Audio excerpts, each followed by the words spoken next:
नमस्कार, मैं डॉक्टर मीरा चौरसिया, सहायक आचार्य हिंदी विभाग, चमनलाल महाविद्यालय से हूँ। आज आपके समक्ष हिमांशु जोशी द्वारा रचित कगार की आग उपन्यास के बारे में आप सबको अवगत कराना चाहूँगी। कगार की आग एक बहुचर्चित उपन्यास है जिसका प्रकाशन सन 1975 में हुआ था। यह उपन्यास केवल गोमती गोमू की कहानी नहीं वरन पूरे गरीब दलित आदिवासी स्त्रियों की कहानी है जो अपने द्वारा समाज द्वारा शोषित होती है। इस उपन्यास में गोमती के अलावा उसका बीमार पति पिरवा, नादान पुत्र कुन्नू, देवर देवराम, ककिया ससुर ककिया देवर, तेजुआ उर्फ तेजाराम, दूसरा पति खुशाल राम, खीमू का लाला तिरपन लाल आदि पात्रों को लेकर ऐसी कहानी गढ़ी गई है जो अपने घर आसपास की कहानी लगती है। यह उपन्यास पढ़ने पर गरीब सताई गई शोषित स्त्रियों का चेहरा गोमती में दिखाई देने लगता है। गोमती के साथ साथ उसके पति पिरवा, अबोध पुत्र कुन्नू का चित्र उभरकर सामने आने लगता है। गोमती, पिरवा, कुन्नू के माध्यम से मर मर कर जीने वालों की यह व्यवस्था कथा आज का युग सत्य भी है। यह रंगीन चित्र किसी किसी के रक्त से खींची यंत्राएं की रेखाएं हैं। नाखूनों से कुरेदा हुआ अभिशप्त मानव का इतिहास गोमती, कुन्नू, पिरवा के माध्यम से सशस्त्र मानव समाज के कई चित्र उजागर हुए हैं। इसलिए कुछ लोगों की कहानी नहीं, सबकी कहानी बन गई है, देश काल की परिधि से परे। यही कारण है कि यह उपन्यास सबको बहुत पसंद आया है। यह उस समय का चर्चित उपन्यास रहा है। इस उपन्यास को जो कोई भी सुनता पढ़ना चाहा, इसलिए इसे अंग्रेजी, पंजाबी, मराठी, बांग्ला, उड़िया, डोगरी जैसी विभिन्न भाषाओं के साथ चीनी, बर्मी, नेपाली इत्यादि विदेशी भाषाओं में इसका अनुवाद भी किया गया है। इस उपन्यास की ऑस्ट्रेलिया, इटली जैसे देशों के विश्वविद्यालयों के पाठ्यपुस्तक के रूप में भी पढ़ाया जाता है। हिमांशु जोशी अपेक्षित अछूती, असहाय और सुंदर पहाड़ी प्रदेश में कठिनाई से जीवन यापन करने वाले लोगों के, खासतौर जनजातियों के जीवन को, उनकी जीवन संदर्भ को केंद्र में रखकर अपनी साहित्य की रचना करते हैं तथा उनके आंतरिक एवं बाह्य दुख सुख को अपनी रचना में प्रमुखता से स्थान देकर सोचने समझने पर मजबूर करते हैं। कहीं ना कहीं उनके प्रति सहानुभूति रखते हुए उनकी आवाज़ को बनने की कोशिश की गई है तथा उनके आक्रोश को सबके सामने लाने का सार्थक प्रयास भी किया गया है। उपन्यास की शुरुआत गोमती के ससुराल से भागने से हुई है। वह अपने ककिया ससुर और छोटे बेटे के जुल्म और प्रकोप से बचने के लिए कई बार मायके से भाग आई है। उसका पति पिरवा सब कुछ देखता रहता है पर डर के मारे कुछ भी नहीं बोलता था। अगर वह कुछ प्रतिरोध करता है तो गोमती के साथ उसकी भी बहुत पिटाई होती थी। यह सब देखकर उसका अबोध बालक कुन्नू कहीं दुबक जाता है और थर थर काँपता था।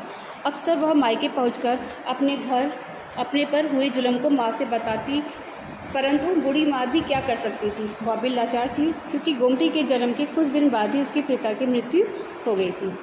उसका कोई भाई भी ना था कि जाकर उसे समझाए। यही नहीं, उसके मायके में जब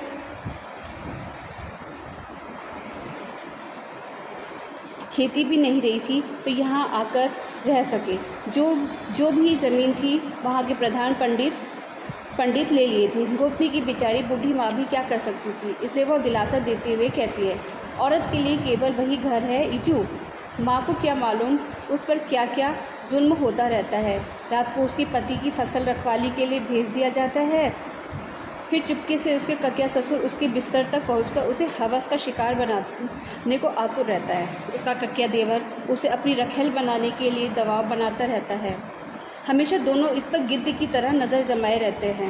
मना कर देने पर लाठी डंडे से मारते पीटते हैं और गंदी गंदी गालियां भी देते हैं। इतना ही नहीं, गंदा आरोप लगाकर उसे प्रताड़ित भी करते हैं। पति भी बेचारा क्या कर सकता है, अपनी जान बचाने के लिए वह इसको ही दोष देता था।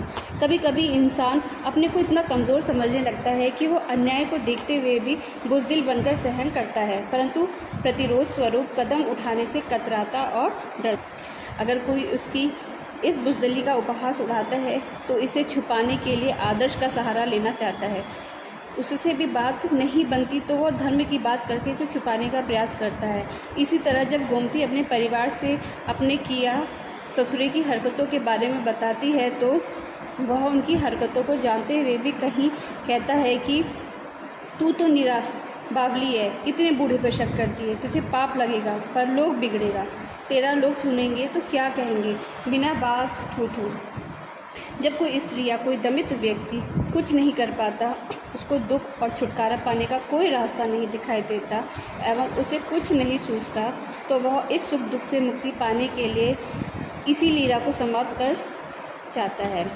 यही कारण है कि गोमती के मन में भी कई बार आत्महत्या का विचार आता है, पर बेचारे कुन्नू और पिरमा के बारे में सोचकर वह रुक जाती है और आत्महत्या की विचार को कुछ समय के लिए टाल देती थी तथा भगवान भरोसे सब कुछ छोड़कर उसी नरक भरी जिंदगी में आ जाती थी।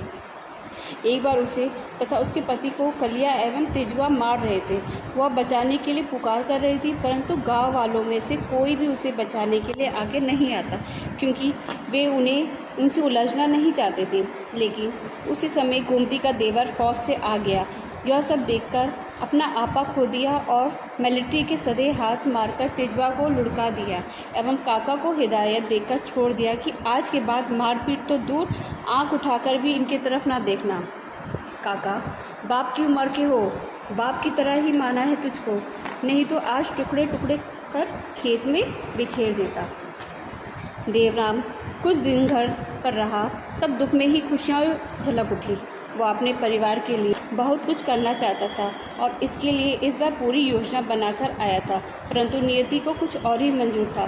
कुछ दिनों बाद ही सेना से युद्ध में जाने के लिए पत्र मिलता है, जिससे वह चाहकर भी घर पर कहीं नहीं रुक सका। कुछ दिन बाद सेना से अत्यंत दुखद समाचार आया कि देवराम युद्ध में शहीद हो गया। यह खबर सुनते ही गोमती के परिवार पर दुख का पहाड़ टूट पड़ा। गोमती सोचती है कि जो कमाने वाला था, जिसके बल पे वह थोड़ा संघर्ष कर पाती थी और जिसके डर से अब उसके परिवार को अब तक नहीं सताया जाता था, अब वह भी नहीं रहा। अब हम किसके सहारे रहेंगे? यह खबर सुनकर तेजवा और कलिया खुशी मनाते हैं तथा गोमती के फिर से अत्याचार शुरू कर देते हैं। तेजवा गोमती को अपनी रखेल बनाने के लिए घसीटते हुए अपने घर ले जाता है। इस प्रकार गोमती उस रात बच जाती है और घर से भागकर आत्महत्या करने के लिए नदी के किनारे पहुंच जाती है, परंतु उसे इस बार भी कुन्नू और पिरवा की याद आ जाती है। वह उनके भविष्य के बारे में सोचने लगती है और उनके लिए अपने भविष्य को फिर से उसी नरक में ढकेलने का फैसला करती है। वहीं उसकी मुलाकात खुशहाल राम से हो जाती है, जो इसी की ही जाति का है। उसकी 2 बीवियां हैं, परंतु उसे संतान सुख प्राप्त नहीं है। वह गोमती को अपने घर ले जाता है और उसे बड़ी इज्जत के साथ रखता है। यह सब बात कलिया और तेजवा को मालूम पड़ जाती है। वे दोनों 5-6 युवकों के साथ खुशहाल राम के घर आ जाते हैं और गोमती को ले जाने के लिए मारपीट करते हैं। फिर गोमती के लिए पंचायत बैठती है। इसमें यह तय है कि गोमती के बदले खुशहाल राम को 20 बीसी यानी 4000 रुपये देना होगा। गोमती की कीमत पंचायत वालों ने लगा दिया, परंतु उसे यह भी नहीं पूछा कि वह घर से भागकर क्यों आई है और वह घर क्यों नहीं जाना चाहती है। यह भी नहीं पूछा गया कि उस पर किस किस तरह के अत्याचार होता था और किस कारण होता था। खुशहाल राम अब गोमती को खोना नहीं चाहता था, जिसके कारण उसने 400 रुपये कलिया के मुंह पे दे मारा। गोमती यह सब देखकर बहुत दुखी हुई और खुशहाल राम की इस महानता के प्रति पूरी तरह समर्पित हो गई। खुशहाल राम भी उसे अब अपनी जान से बढ़कर मानने लगा था। खुशहाल उसके लिए गहने खरीद कर लाया और घर की पूरी चाबी दे दी। गोमती के प्रति वह इतना आसक्त हो गया था कि वह उसके लिए तरह तरह के पकवान लाता, मेला आदि घुमाने भी ले जाया करता था। एक बार गोमती मेला से बहाना बनाकर पिरमा से मिलने जेल चली गई। यह घटना गांव में चर्चा का विषय बन जाती है। जब यह घटना खुशहाल को पता चलता है तो वह गोमती पर भड़क उठता है। धीरे धीरे गोमती से उसका मोहभंग होने लगता है। उधर गोमती अपने पुत्र के विरह में जल उठती है, इसी से मिलने के लिए जाना चाहती है। वह खुशहाल के 20 बीसी के नीचे दबी पड़ी है। वह उस रकम को चुकाकर फिर अपने बेटे के पास जाना चाहती है। खुशहाल के धन वैभव के आगे भी वह अपने पुत्र के साथ फिर उसी नरक भरी जिंदगी जीना चाहती है। इसलिए वह वहाँ से भागकर अपने गांव के लोगों के साथ ऊंचे जंगलों में मजदूरी करने चली जाती है। लाला तिरपन के वहाँ वह नौकरी करती है। लाला उसके रूप का दीवाना था। वह उसके लिए कुछ भी करने को तैयार था। वह उसे वहीं रहने को कहता है, लेकिन गोमती मना कर देती है। वह भी अन्य मजदूरों के साथ घर के लिए चल देती है, परंतु खुशहाल राम के 20 बीसी को याद करके फिर लाला के पास वापस आ जाती है तथा 1 साल नौकरी के बदले 20 बीसी का शर्त रखती है और जिसे लाला स्वीकार कर लेता है। लाला उसका शारीरिक शोषण भी करता है। यही नहीं, जब मन हो अपने आप आ जाता और अपने दोस्तों को भी बुलाकर उसके पास लाता रहता। 1 साल पूरा हो गया था। गोमती अपना पैसों को मांगती है तो लाला उसे और रहने को कहता है। गोमती भी यह बात नागवार लगती है, इसलिए वह लाला पर चिल्ला उठती है, साल भर तूने जो कहा मैंने किया, बता कभी तेरे लिए काम को मना किया? तू आया, अपने यार दोस्तों को भी लाया, पर हमने कभी कुछ नहीं कहा। अब मेरी तनख्वाह दे दे लाला, नहीं तो मैं तेरे दरवाजे पर फांसी लगा दूंगी, फिर मत कहना।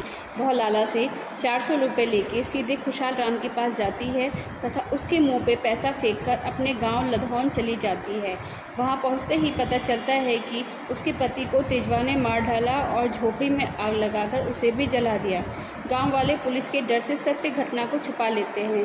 गोमती यह सब देखने सुनने के बाद कुन्नू को लेकर भाग जाती है और जाते हुए चेतावनी दे जाती है कि जिस तरह कलिया और तिलवा ने उसके पति को मारकर झोपड़ी में जला दिया, उसी प्रकार मैं भी उन्हें एक दिन जला दूंगी।